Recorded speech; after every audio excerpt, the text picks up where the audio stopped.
Hey friends,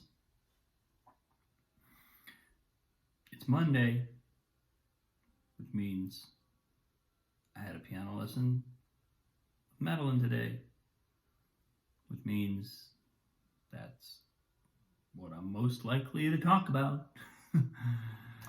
So, actually it's only every other Monday, but wow. So, I'm just having I feel like I'm having a really powerful period with this work. Because I picked up a new etude over the last 2 weeks. My last lesson was 2 weeks ago, and I picked up etude number 4, opus 10 number 4.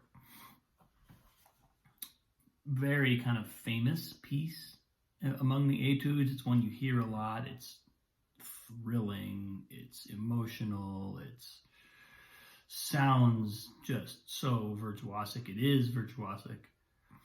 And something really profound happened on my lesson where, a bunch of stuff happened.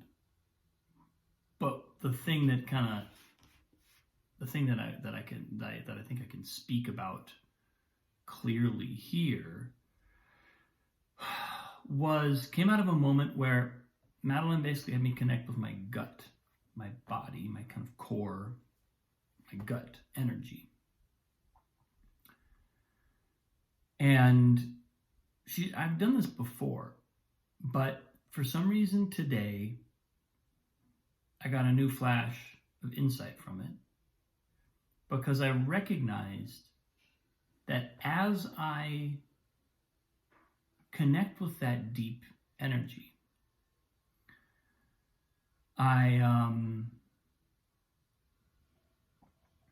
there's an emotional vulnerability that takes place. And all of a sudden, when I approach the piece, each phrase is speaking an emotional language that I'm also speaking, that I'm connected to. It's like, instead of just seeing the musical phrases as notes, or even melodic, harmonic phrases, I start seeing them as emotional. They start to take on more content, more emotional content. And it's like it fills up the musical language with the content that it actually contains, as opposed to just being strings of notes, which I was already having a great time with this piece, kind of just looking at it as strings of notes. But when I added this other, when I started to connect with this emotional level, it was like the whole thing started to become this billowing, powerful expression. And I realized something else as I began to engage in that way, which was I just by kind of putting my hands on my belly, on my gut, and feeling and letting my body feel my kind of core energy,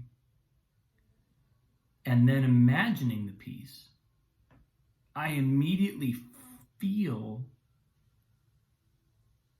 there's a kind of emotional vulnerability that this piece demands. It's so powerful. It's so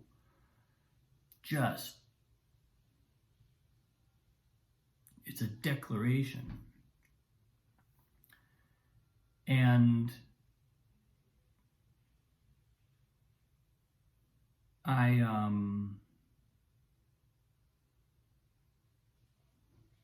recognized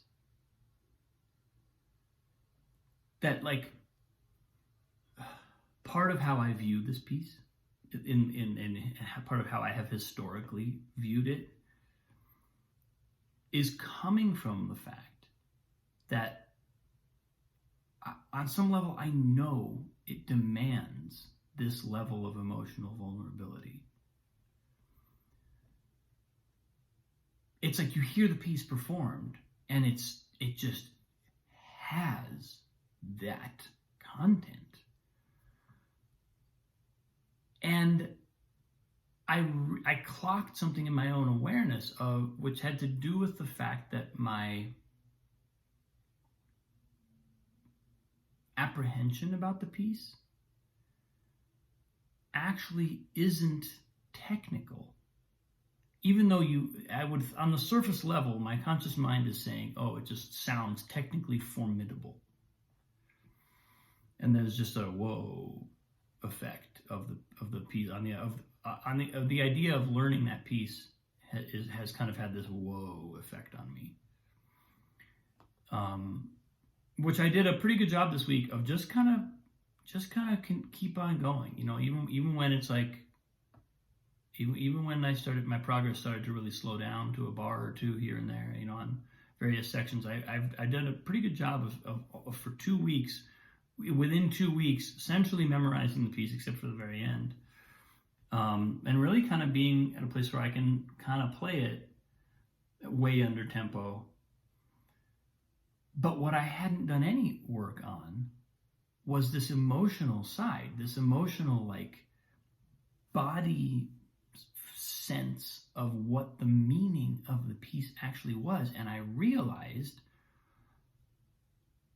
my feeling about it, of feeling that it's formidable technically, actually isn't about the technical requirements of the piece. It's actually about the emotional vulnerability that the piece demands. It's just that on the conscious level, my mind, my analytical mind would prefer to think, oh, this is, it's a lot of difficult technique to learn, rather than really lean into, this is a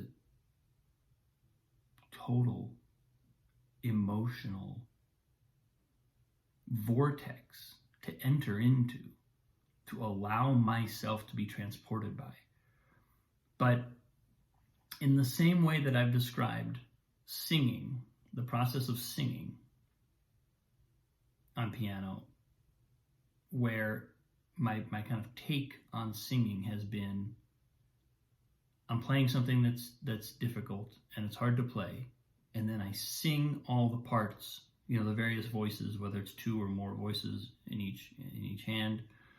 I sing all the parts, and it's like my ears now connect to what's happening, and there's friction that goes away when my ears aren't connected to what I'm actually doing. Even if my hands are very secure in what they're doing, if my ears aren't connected, there's background friction preventing me from playing it cleanly, or at least adding friction into that process, because part of my psyche doesn't understand it. And this is where the whole thing, Madeline described a neurologist who talked about the relationship between motor neurons and sensory neurons and these bridge neurons, and when all of them are linked up, the nervous system relaxes and settles into a state of ease, whereas if those aren't linked up, then there's agitation in the system, and that's what I'm calling friction.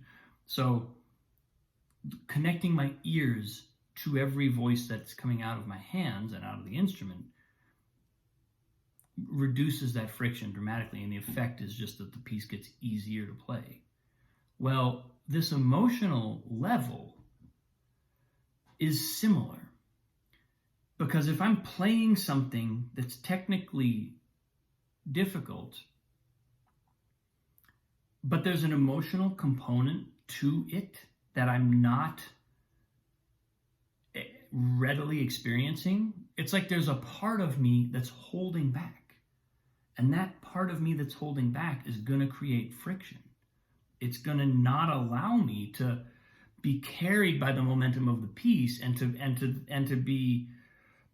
even express it, in each detail of the of the minutia, to invest my full self in that and to be fully present in all of my being. So what happens is that it compresses the technical bandwidth of what I'm capable of doing. It compresses the expressive bandwidth. And when the expressive bandwidth is compressed, our technical bandwidth also gets compressed. It's like squeezing everything into a more narrow bandwidth that actually makes it more difficult to play and less expressive. So again, it's another form of friction in a similar way to what the ears, to the friction that the ears create when they're not on board. I'm learning there's a friction that the emotional body creates when it's not on board, when it's kind of like sitting in the background of my psyche going, I hear you playing this music, seems like I should be feeling something, but you're not letting me out to play. And so it's so everything kind of like, and it becomes, of course, also difficult to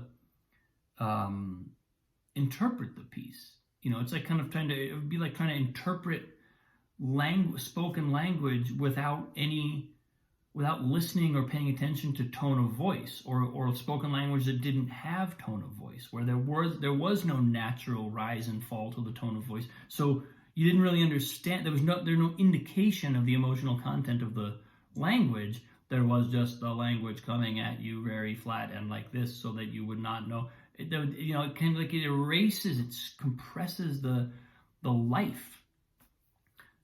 That's when she had me do that, and then when I started playing again, and I felt these waves of music, and I felt sections that had been difficult to connect, and I have assumed that it was a technical issue, and it was partly a technical issue, but it was also the fact that there's an emotional shift happening, and if that part of me is not acknowledged and also invested in the music, then there's a gap there. So an emotional change is almost like I would just space out. That was my experience, is I would just space out and wonder why I couldn't remember. I just practiced this. Why can't I do it now? And it was like, oh, because it's not, there's a component here of the meaning that I'm not taking on board. And that once that comes online, it's like it just erased technical problems left and right. It was just like I was cruising through sections. That doesn't mean that there's not still technical work to do. There is, and the piece is still not at tempo, and I got plenty of work left to do, and some of it is technical, but some of it is not technical. Some of it is just allowing. I'd say a lot of it, if not most of it at this point, is allowing myself to feel what that piece is saying and letting my hands follow that. Listening, letting my hands listen to my heart, to my body, to my emotions, and discovering what the piece is saying on that level, as opposed to thinking, oh, I didn't link up that section. I need to remember that it's a diminished chord with the G and the bass and and trying to like go into that headspace level that I often play on and often practice on. So anyway, oh my God, that was only one of like 5 amazing insights today, but another big one, definitely a big one, and maybe I'd say that was kind of the pivotal insight of the day, because it reframes how every moment of my practice can look and what is really going on. So that's where I am today, people. So much love. Appreciate you. Have a wonderful day. I'll see you tomorrow.